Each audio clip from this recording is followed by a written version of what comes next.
Candles make a great subject matter for art because they're mysterious, illuminating, and ever so changing. You can find candle artwork from Caravaggio to Vincent van Gogh, and today I'm going to show you how to sketch out and then use oil pastels to create an expressive candle with lots of light. So break out your oil pastels and grab a piece of paper that preferably isn't white to give your colors that extra pop. If you love learning about art, hit that subscribe button and support my channel. Today I'm going to start by drawing my candle on a dark piece of paper. I'm using black pastel paper, and I'm keeping my candle shape very similar. If you don't have a candle in front of you, Google candle clip art black and white, and that will give you great options to look at. This would be an excellent observational drawing activity, but we don't all have candles just sitting around the house. If I were doing this in the classroom, we're not allowed to bring candles or lighters or set fires at school, so sometimes you have to rely on the internet. Once you have your candle sketched out, and make sure to include some drips, it's time to start with your oil pastels. So I'm actually looking at a candle right now, and the light from the flame is really bright on the top part of the candle. You will notice that I made mine at a slant because I didn't want it to look brand new. Yellow is my favorite color, and it also represents things having light. So I'm going to make my candle be sort of like a yellowish white tan color, but I'm starting with the base color of yellow first because I want it to look like it's lit up by candlelight. So again, if you have a candle, light it and observe how the light flickers and changes throughout your environment. White is a very important color with this because we want it to look like it's candlelight. And so I'm going to lighten up that yellow by applying white on top of it, especially where the drips are. I want the outer edges to be lit up because they kind of stand out more so the light has more surface area to hit it. Then you could exaggerate and make your drips as much or as drippy as you would like. I'm already really happy with this, and you can see it looks really good against the black background. If you don't have black, brown looks awesome, dark blue, any color that you have. White would work, but I do recommend using some sort of color for your background when using pastels.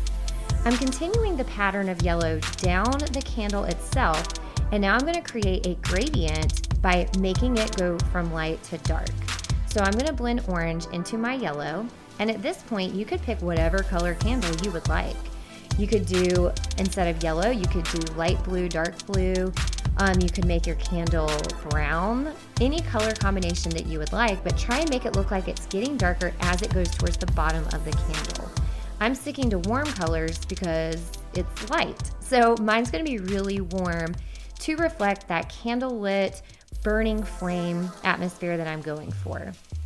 So once I blend my colors together, and notice I'm not going straight across, I'm following the curve that I created when I first drew it, and I'm continuing my gradient from orange to red, making sure I'm following the curve that I drew. It looks a little bit too like reddish orange right now, but just wait, when I add my white, it's gonna really pop. So whatever base colors you choose, just make sure they go from dark to light so it looks like it's lightest and brightest around the flame or the top of your candle. Before I add my white highlight, I'm just making sure that I've truly blended my colors. I don't want it to look like stripes.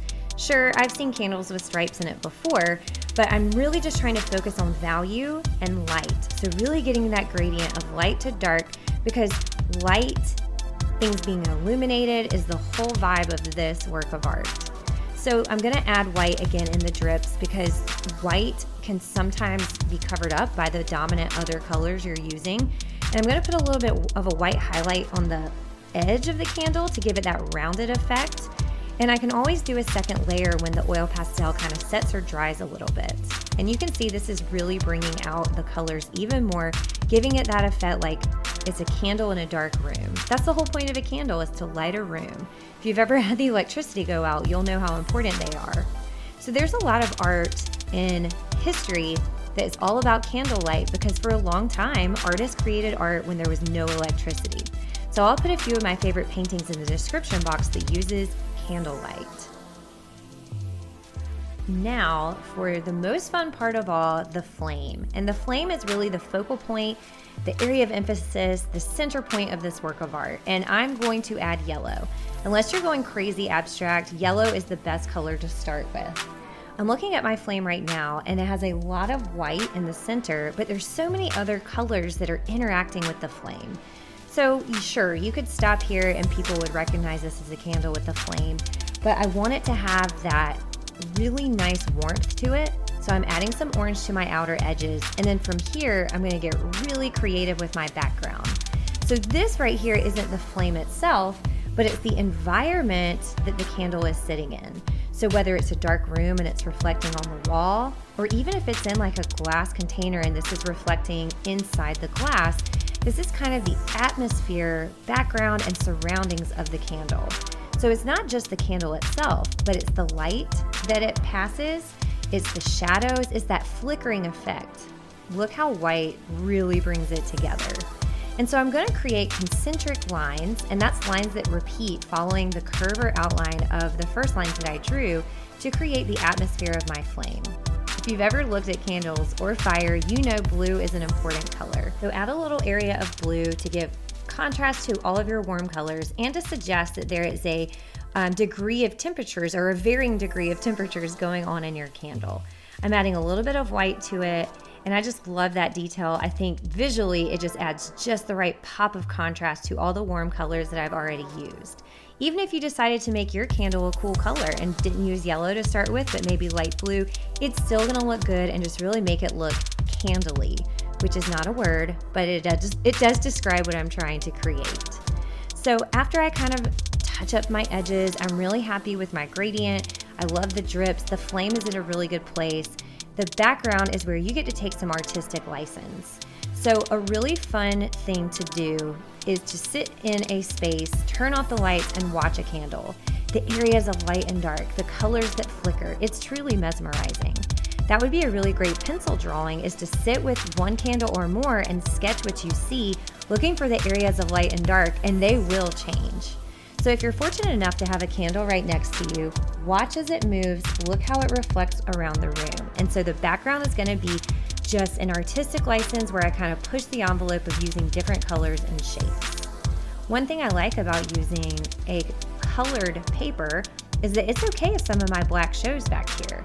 And so I'm going to continue with orange because I want it to look warmest. I want the heat to kind of stay around the flame, and then it might kind of get lighter as it goes out. So I'm finally introducing red to the edges of my flame here, and that also mimics my color gradient choices that I use in the candle itself. So I'm creating lots of harmony in this artwork by using very similar colors. I am blending a little bit. I want it to look like it's a part of the flame, but also a part of the room or environment that the candle is in. And look how nice that red and orange look together. So this is where you get to kind of let loose and fill your background with colors, shapes, and lines that affect the mood that you would like to create. I'm keeping my color scheme fairly simple, but you could go wild with your background and color. It depends on how many candles are in the room, what color they are, what color is the wallpaper, are there any other objects in the room that light could reflect on. Thinking of all these things, I am going to add a little bit of brown to the wick of the candle so it gives it a little bit more of a different color. And I'm going to put a few brown lines to match some of the concentric lines that I added in the background, just to give it a little bit more of a splash. I'm going to add a little bit of pink. It fits my color family, it ties in, but it gives the flame just a little bit more dimension. So at this point, I'm looking at my candle as it's flickering, but I'm not closely connecting reality to what I'm actually creating. So am I looking at a candle? Yes. But this is not a realistic depiction of a candle that would be in a textbook of what a candle looks like. It's more of being in a room with a candle, experiencing the warmth, and trying to capture the moment that the candle creates. Although my paper is black, I thought, what would happen if I added a little bit of black oil pastel, and look at the difference. So although some of my paper is showing, I feel like it's so much more opaque. It has so much more of a contrast than the actual paper. So I'm not doing this on the whole thing, but I'm adding a little bit of black where I want there to be a shadow, some darkness, or just some contrast, some areas that really catch your eye. This is really coming along. I'm feeling very happy with the color choices I made. I'm going to introduce a light blue because it does connect or tie into the color scheme I've already used. And I think what I need to do is let this sit so the colors can kind of dry and set a little bit. Then I'm going to come back to it with fresh eyes and add some pure white and make sure I'm happy with it before I call it done.